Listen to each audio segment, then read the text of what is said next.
torturaient. Et elle continuait encore de les torturer pendant qu'elle récupérait le sang. Et elle se baignait ensuite dans ce sang-là, croyant aux bienfaits surnaturels que le sang avait. On raconte qu'elle était hantée par la peur de vieillir. Elle est obsédée par sa jeunesse et s'était rendue compte qu'en battant une jeune servante, du sang lui avait éclaboussé le visage et ce sang avait rendu sa peau beaucoup plus lumineuse, beaucoup plus belle. Donc à partir de ce moment-là, elle se dit « mais il me faut du sang frais de ces jeunes filles ». Le sang était une obsession pour Elisabeth Báthory, elle lui prêtait des pouvoirs surnaturels et pour elle le sang était un véritable élixir de jouvence. Cette terrifiante obsession pour le sang va précipiter la chute d'Elisabeth Báthory. La comtesse aurait brutalement choisi d'assassiner des jeunes filles de bonne famille. Selon la légende, si le roi d'Hongrie se décide à intervenir, c'est qu'Elisabeth Báthory s'est mise à enlever non plus de jeunes paysannes dont personne n'a que faire, mais des filles de la noblesse. On raconte qu'à la mort d'Anna d'Arvolia, la première sorcière, celle-ci va très vite être remplacée par une autre sorcière qui s'appelle Herzi Majorova. Et c'est elle qui va convaincre la comtesse d'accueillir, d'attirer finalement des jeunes filles de la noblesse parce que leur sang serait soi-disant plus pur. Pour attirer les jeunes filles de la petite noblesse, elle est très maligne puisqu'elle va créer un genre d'école où on va apprendre les bonnes manières. Et donc là, c'était le plan parfait pour attirer à elle ses futures victimes.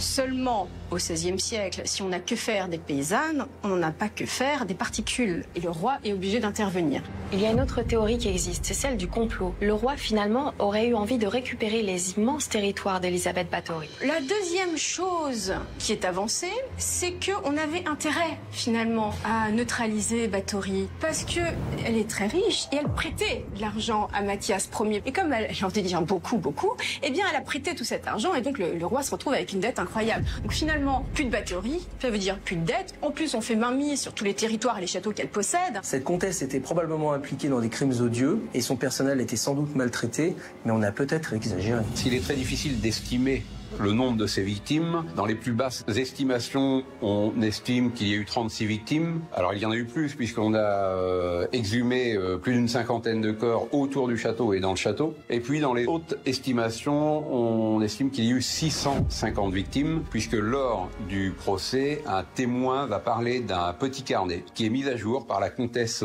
elle-même et qui liste toutes ces victimes. Et dans ce carnet, il y a 650 victimes. Après, on n'a jamais retrouvé ce carnet, donc on peut douter de son existence. On sait avec certitude qu'Elisabeth Báthory était réputée pour sa cruauté. Tous les ingrédients sont réunis pour que cette femme incarne l'horreur à elle seule. Elisabeth Báthory est-elle vraiment ce vampire assoiffé de sang, coupable de crimes défiant l'imagination? En 1611, celle à qui l'on prête d'inquiétants pouvoirs occultes est condamnée à une peine qui va contribuer à entretenir sa sinistre légende. On ne va pas tuer Elisabeth Báthory parce que c'est une noble. Même si elle est coupable des pires atrocités, on ne peut pas aller jusque-là. Contrairement à ses complices qu'on va exécuter, elle va être emmurée vivante. Mais alors dans un réduit épouvantable, sans fenêtre, sans rien. Elle reste là dans le noir, il y a juste une petite ouverture par laquelle ses joailliers glissent sa nourriture. Elle va rester 3 ans enfermée dans ce cercueil de pierre et c'est la fin tragique d'une femme dont le nom même terrorisait toute la région. Si les atrocités qu'on lui prête sont vraies, la région s'est débarrassée d'un véritable tueur en série au féminin, voire même d'un véritable vampire. Le 21 août 1614, après 3 années de captivité, Elisabeth Báthory disparaissait à l'âge de 54 ans. Ultime fait troublant, cette adepte de la sorcellerie, persuadée que le sang et les rituels magiques lui donneraient la jeunesse éternelle, serait morte sans avoir rien perdu de son étrange beauté. À Kastitse, 4 siècles plus tard, on prétend que le fantôme d'Elisabeth Báthory hante toujours son château maudit. L'histoire offre quelques exemples, et aucun n'est plus universel que celui d'Elisabeth Báthory, la sanglante comtesse hongroise. Non, non, s'il vous plaît, non! Au début du XVIIe siècle, cet aristocrate s'est engagé sur un chemin morbide. Plus de 600 jeunes filles, vierges, y auraient trouvé la mort, vidées de leur sang. Régnant sur une province de Hongrie, en Transylvanie, les rituels étranges de cette comtesse ont personnifié le vampirisme. Elle s'appelait Elisabeth Báthory. Un seul acte de violence insensé fut précurseur d'une ère de terreur. Des centaines de vierges innocentes seraient mortes entre ses mains. Le royaume entier tremblant de peur face à la soif insatiable de sang humain de la comtesse.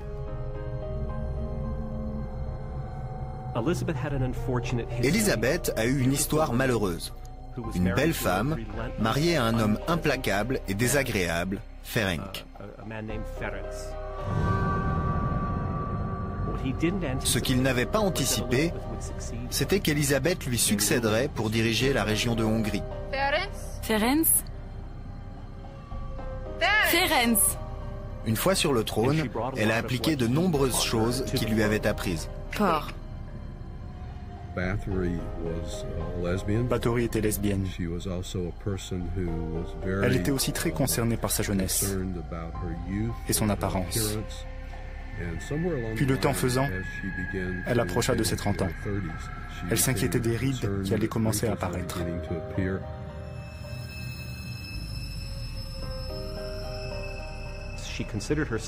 Elle se voyait comme une belle femme.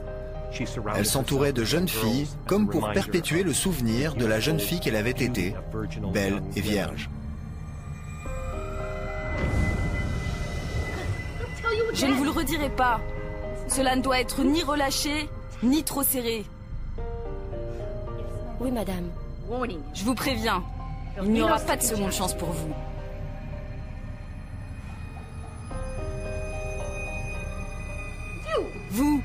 Vous dormez ou quoi? Non, madame, non. Alors faites attention à votre travail, misérable.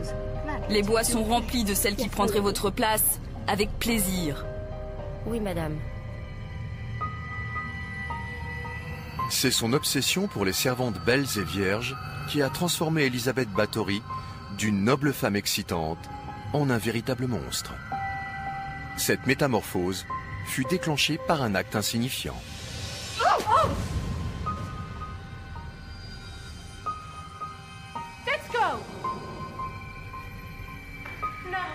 Non, non, s'il vous plaît, non. Non, non. S'il y a une origine au mythe du vampire moderne, c'est bien ce jour de 1609, quand la comtesse Elisabeth Báthory aurait développé une fascination morbide pour le sang.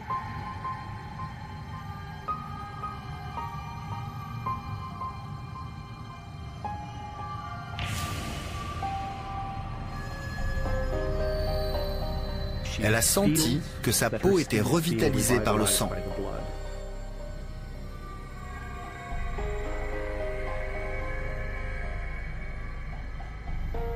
Elisabeth Báthory aurait commencé à désirer le sang des vierges. Assistée de son serviteur Fischko et de 3 autres servantes, Elisabeth Báthory aurait attiré des jeunes femmes dans son château.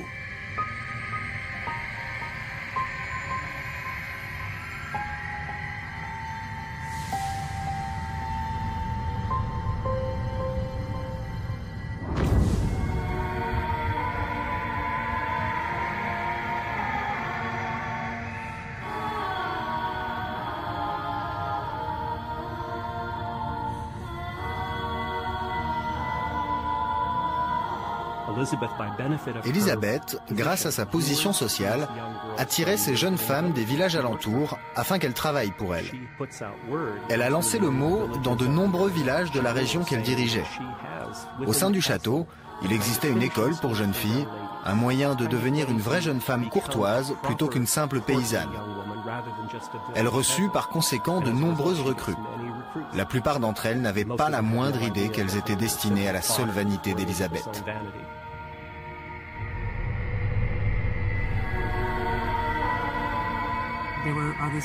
Il y avait toutes ces rumeurs qui disaient que lorsque l'on voyait son carrosse noir passer, on savait qu'elle avait pris une nouvelle fille et que l'on ne la reverrait plus jamais. Rien de bon n'arrivait aux servantes qui pénétraient dans le château. Elle les tuait, ça ne faisait aucun doute. Elisabeth Báthory n'est pas une meurtrière commune. Pour elle, la torture était élevée au rang d'art et le sang son moyen d'expression. Pendant 10 ans, Báthory a utilisé des engins variés afin de torturer systématiquement les filles et les vider de leur sang.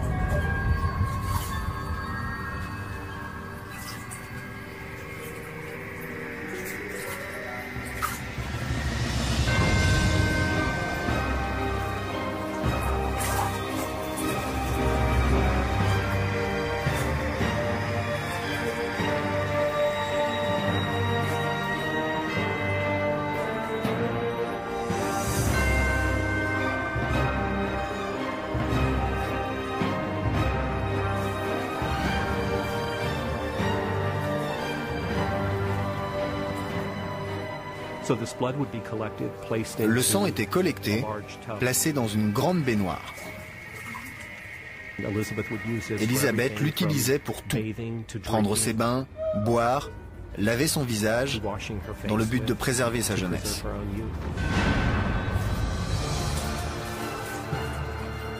Prendre un bain dans du sang humain n'était pas assez pour la comtesse. Elle avait besoin de contacts plus directs.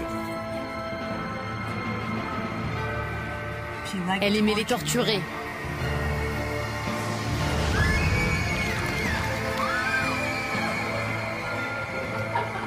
Elle aimait les mordre. Elle les gardait dans des cages, dans des donjons. Pendant plus de 20 ans, la comtesse aurait imposé ses désirs en violentant de jeunes paysannes. Elle n'a rencontré aucune résistance, mais elle a fini par commettre une erreur qui allait la perdre.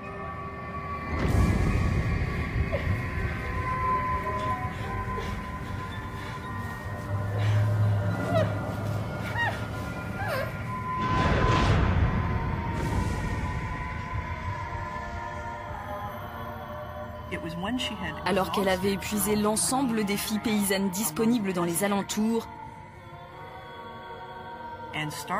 elle continua avec les enfants des autres nobles. Ces derniers cherchèrent à l'arrêter. C'était une femme riche, avec de nombreuses relations. Qui allait pouvoir l'arrêter?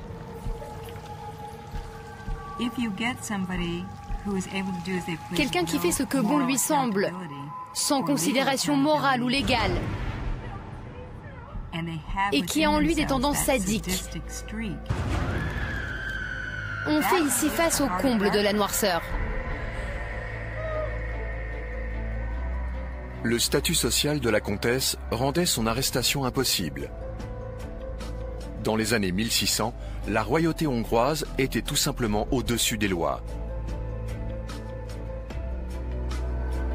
Mais lorsque le souverain Rodolphe II fut alerté des crimes de Báthory, un terme fut mis à des décennies de jeux sanglants.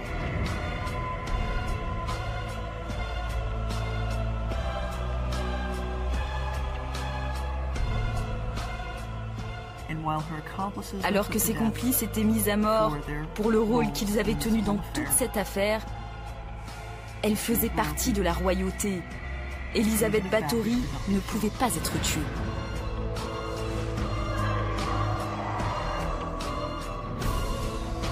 Mais elle pouvait encore être punie. Et sa sentence fut plutôt horrible. Elle fut condamnée au confinement, à l'isolation, enfermée dans une des pièces de son château pour le reste de sa vie. Élisabeth Báthory mourut en 1614. Sa légende a survécu jusqu'à nos jours. Les enregistrements de la cour de l'époque parlent de 600 à 700 jeunes filles qui ont perdu la vie pendant le règne d'Élisabeth, avant qu'elle ne finisse emprisonnée. Elle est sans aucun doute l'une des premières et des plus prolifiques tueuses en série de l'histoire. Il ne fait aucun doute que cela est un acte vampirique. Élisabeth Báthory était un vampire.